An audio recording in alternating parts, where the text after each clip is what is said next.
হয়েছে সেই ফেসবুক পোস্টে লেখা যাচ্ছে যে আপনার বিরুদ্ধে যে অভিযোগ করা হচ্ছে সেটা হচ্ছে যে সেনা জওয়ান পরিবার এবং তার পরিবারের একটা রেসিডেন্সিয়াল সার্টিফিকেট প্রয়োজন এবং সেই ছেলেটি মানে যে ছেলেটি সেনা জওয়ানে রয়েছে তো তার রেসিডেন্সিয়াল সার্টিফিকেট দেওয়ার জন্য আপনি ব্যক্তিগতভাবে এবং আপনার দলের কর্মীরা তাকে চূড়ান্ত হেনস্থা করেছেন এবং তার একটাই অপরাধ যে সে বিজেপি করে। কি বলবেন?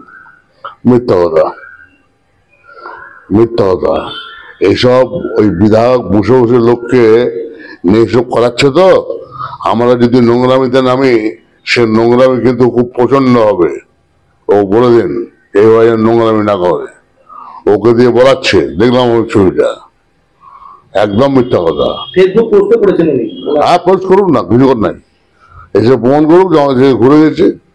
জাতি ধর্ম দলমত নির্বিশেষ যে আছে তাকে দিই, কাউকে ঘোরায় না। হ্যাঁ, রেশন কার্ড লাগবে, রেশন কার্ডটা এখন রাখেনি, রেশন কার্ডটা রাখবে, তাহলে দেবো, নাহলে দেবো না। এটা একদম নবান্নতিক অর্ডার আছে।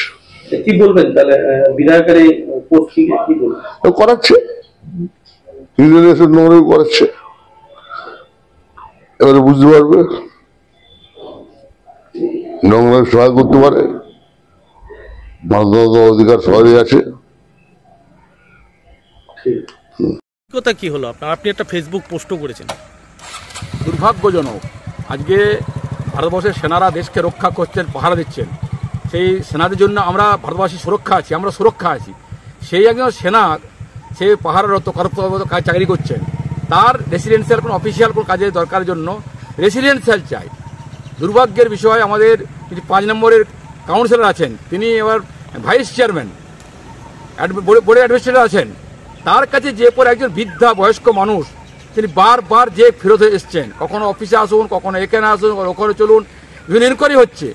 একজন ফোর্সের লোক, সিআইএসএফের লোক বর্ডারে কাজ করছেন, তার জন্য যে অবস্থা হয়। কি বলেছে তাকে?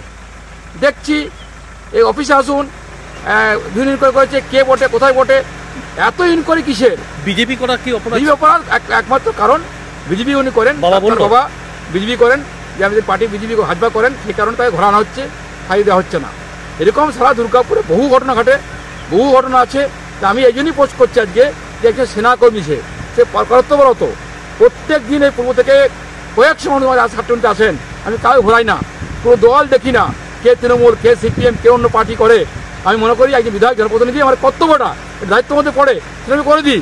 কিন্তু আজকে এই পোস্ট এই কারণেই করছি যে আজকে সে সেনাকর্মী, সে পাহারা দিচ্ছেন, সে আজকে যুদ্ধ পরিস্থিতি চলছে, সে কাজ করছেন, সেখানে দাঁড়িয়ে তার সার্টিফিকেট দেওয়া হচ্ছে না একজন কাউন্সিলর। দুর্ভাগ্যজনক, বিজেপি করার অপরাধ, বিজেপি করার অপরাধে এর চরম নিন্দা করছি, বিরোধিতা করছি। আমি তাকে বলবো, আপনার সুবুদ্ধি সম্পন্ন মানুষ, আপনি ভাবুন একবার কি অন্যায় কাজটা করছেন, এভাবে বাংলা চলতে পারে না, এই চরম তো অপরাধ। তা আমি এটা পোস্ট করতে বাধ্য হলাম।